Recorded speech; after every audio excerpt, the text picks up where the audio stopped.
O sistema Kaelum era o perfeito epítome do desprezo galáctico.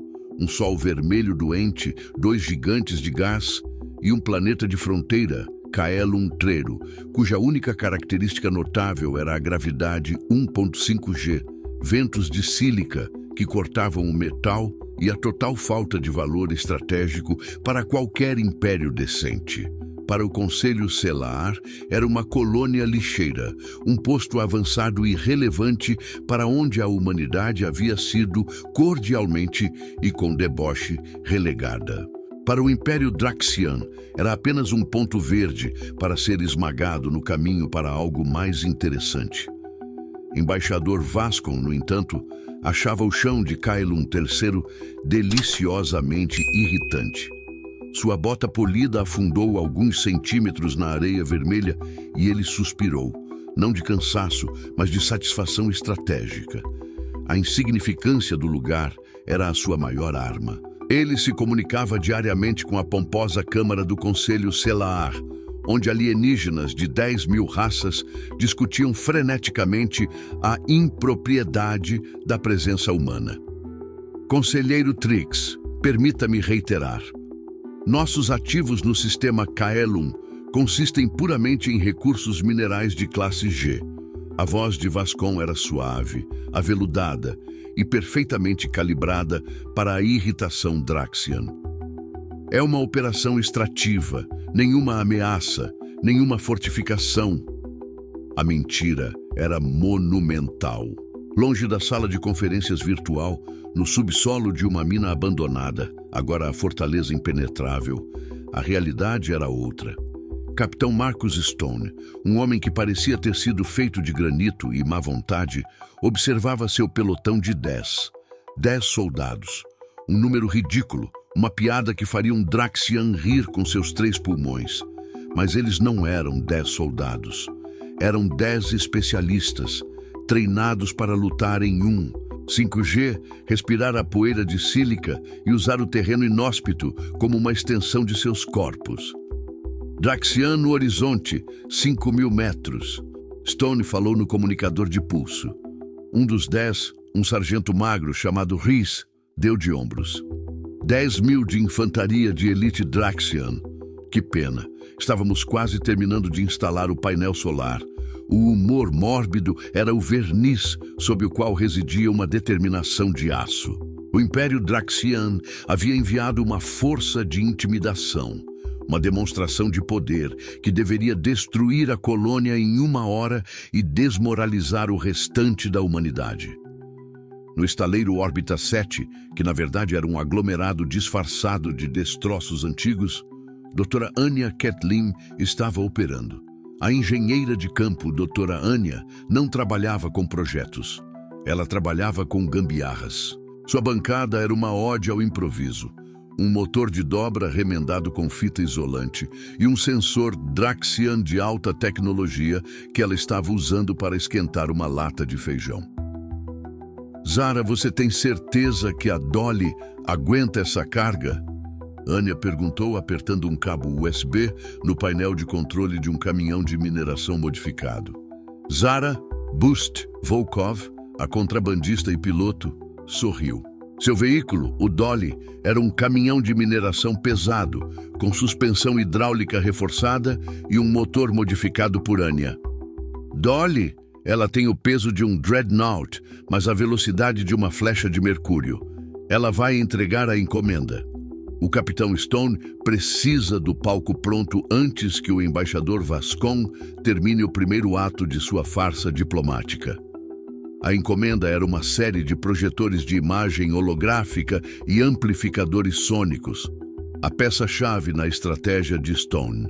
Neste momento, no bunker de comando, Doutora Helena, a xenobióloga, estava analisando os dados de estresse dos primeiros Draxian aterrissados.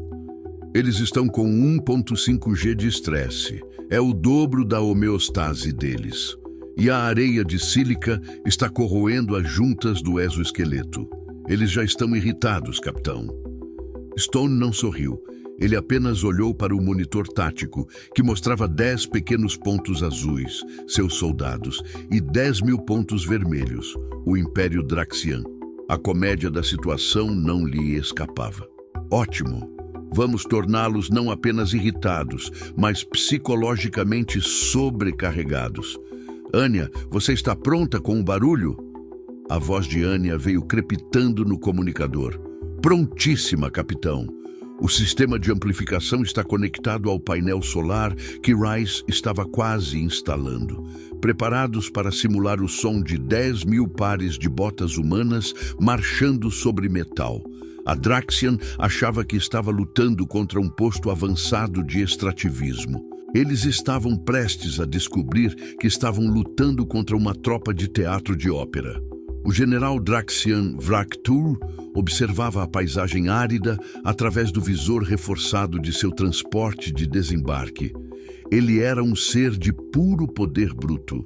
Sua cultura não conhecia a sutileza, apenas a sobrepujança. A missão era simples: esmagar, intimidar, anexar. Ele tinha 10.000 guerreiros Draxian de elite, cada um valendo mais do que toda a população de Caelum. Ele esperava um conflito rápido, um massacre para ser relatado ao Império como um exercício de dispersão de pragas.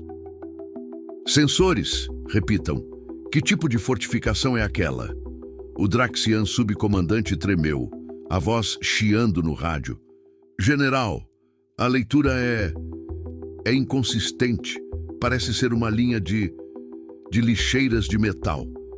E há uma cerca de arame farpado. Vractul rosnou. Lixeiras. Os humanos são ainda mais patéticos do que o esperado. Avancem. Deixem claro que a rendição é a única opção. Neste momento, a bordo do Dolly, Zara estava acelerando sobre as dunas de sílica. Ela estava dirigindo de forma que o caminhão parecesse totalmente descontrolado, levantando colunas de poeira que cegavam os sensores de média distância Draxian. Anya, ligando o primeiro projetor. Zara comunicou, jogando a direção para a esquerda. A ilusão começou. De repente, a cerca de arame farpado e as lixeiras de metal vibraram com energia.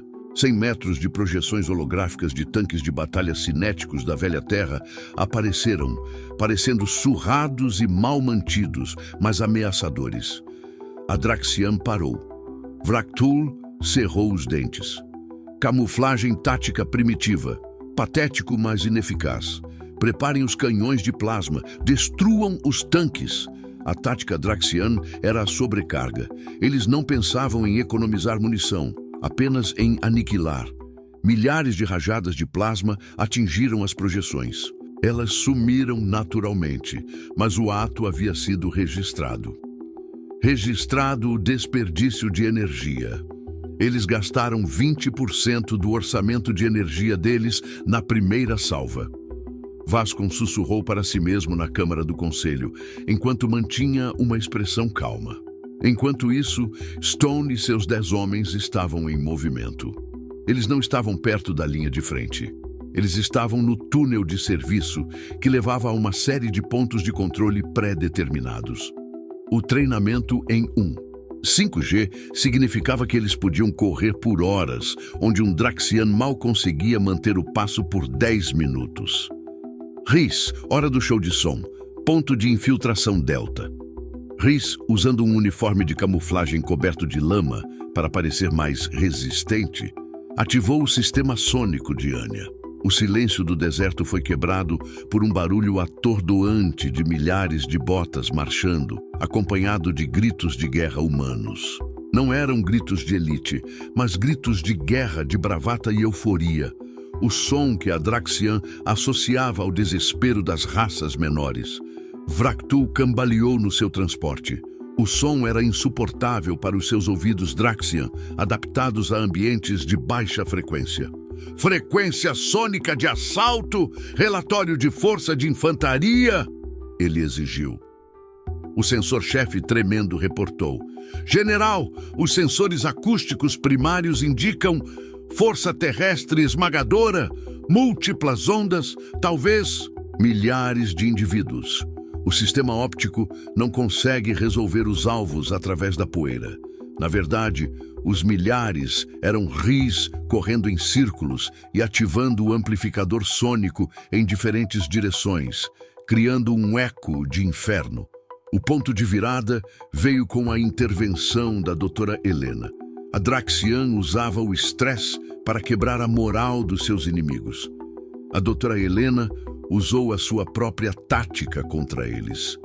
Stone, ligue o sistema K. O estresse deles está no pico. Hora da cura.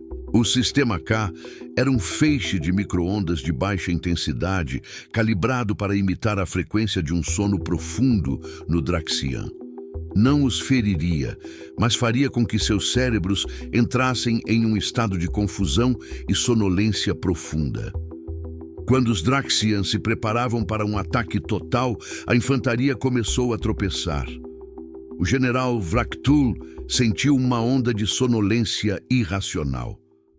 O que é essa moleza? É o ambiente? Ou o inimigo? Eles não sabiam que era a doutora Helena, que provou que o sono humano é a melhor forma de espionagem. Zara, no Dolly, ligou o último projetor. Desta vez, não eram tanques. Eram 10 gigantescas projeções holográficas dos 10 soldados de Stone. Eles eram 10 vezes mais altos que os Draxian. E cada soldado parecia um titã de aço. Em cima de cada ombro, uma pequena figura de Anya, parecendo que estava consertando algo com uma chave de fenda gigante. A comédia era o ponto final. Vractul olhou para a projeção de Stone. A imagem parecia borrada pelo calor, mas o que ele viu foi uma força esmagadora, uma infantaria que parecia ignorar sua artilharia. O general Draxian, arrogante e focado em poder bruto, tomou sua decisão com base no único valor que entendia: a esmagadora disparidade numérica. Ele pensou que estava cercado por 10.000 humanos. Recuar! Recuar para a órbita! Requerer reforços!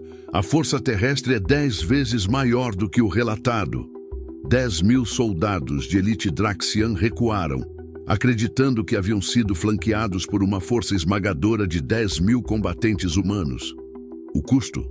10 soldados, um caminhão de lixo modificado e uma máquina de café velha que codificava os amplificadores.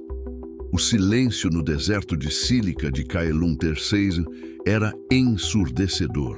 O vento começou a soprar a poeira de volta sobre os rastros deixados pelos Draxian em retirada, apagando lentamente a evidência de uma invasão que nunca aconteceu de fato. Capitão Stone, de volta ao bunker, limpava sua bota. Ele não estava limpando a areia, mas sim a poeira da arrogância Draxian.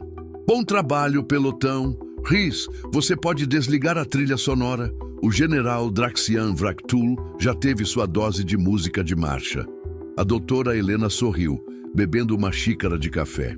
Eles estão reclamando de exaustão e alucinações de sono. Nossa cura funcionou muito bem. A Draxian é fisiologicamente incapaz de lidar com a gravidade de Kaelum e a exposição ao nosso estresse zero os quebrou. A propósito, Anya, o que você estava fazendo no ombro da minha projeção? Stone perguntou, com um tom de voz que não disfarçava a diversão. A doutora Anya riu, ajustando seus óculos de proteção. Ah, eu só estava dando um toque de autenticidade. Um humano nunca perde uma chance de consertar algo com uma chave de fenda. É o nosso charme de campo. Além disso, a Draxian nos subestima porque somos pequenos. Precisávamos de um fator surpresa visual. Enquanto isso, no estaleiro Órbita 7, Zara Boost Volkov estava reabastecendo o Dolly. Ela havia cumprido sua parte, mas seu sorriso era de antecipação. O verdadeiro show estava prestes a começar no Conselho Selaar. Na opulenta câmara do Conselho Selaar, a tensão era palpável. O conselheiro Trix, um alienígena hipócrita e burocrata, estava no ápice de sua indignação. Embaixador Vascon, o ataque do Império Draxian foi uma clara violação da zona neutra. A Federação está em perigo. Vascon, que havia ensaiado este momento por semanas, manteve a calma. Ele se inclinou para frente, sua expressão de pesar era perfeitamente fabricada. Com todo o respeito, conselheiro, a violação é sua. A sala inteira silenciou. O Império Draxian enviou uma frota de invasão de 10.000 soldados para Caelum III. Nossa colônia, de acordo com o Tratado 74B, a cláusula de extrativismo classe G, é uma área de baixa defesa. Vascon sacou um pequeno papel, um contrato minúsculo e arcaico do Tratado 74B. O contrato diz claramente que, em caso de força invasora superior a 50 vezes a força defensiva primária da colônia, e se essa força invasora recuar sem obter a vitória tática, a colônia tem o direito de requerer indemnização total e o controle da estação orbital de maior valor do invasor em um raio de 10 anos-luz. O conselheiro Trix tremia. Isso é uma cláusula obscura. Ninguém se lembra. A lei é a lei, conselheiro. O Império Draxian, movido por sua arrogância e sua contagem de corpos, subestimou a nossa capacidade de defesa, que ele erroneamente superestimou em 1000 vezes. Eles recuaram por medo de uma força que não existia. E isso, de acordo com o Manual de Táticas de Retirada Draxian, constitui uma derrota tática por disparidade de força. Vascon fez uma pausa dramática. Em nome da humanidade, requeremos nosso troféu, o controle total da estação orbital de batalha Draxian Orbita Prime. O Draxian havia desprezado a lei. Vascon usou um contrato para vencer a guerra. O Conselho Selaar, hipócrita e burocrático, não podia negar um precedente legal. Eles assinaram. De volta a Caelum, Stone olhou para o céu. Uma nova estação orbital estava agora sob o controle humano. Zara, Anya, preparem a nave. Vamos inspecionar nosso novo presente. O que vamos fazer com uma estação de batalha Draxian, capitão? Perguntou Rhys. Stone sorriu. Um raro e perigoso vislumbre de humanidade. Vamos transformá-la no estaleiro Órbita 7 e vamos dobrar o tamanho do nosso pelotão de 10. E assim, a humanidade havia vencido o Império Draxian sem disparar um único tiro cinético, apenas com uma boa tática, engenharia de gambiarras, ilusão, psicologia do sono e, acima de tudo, o papel.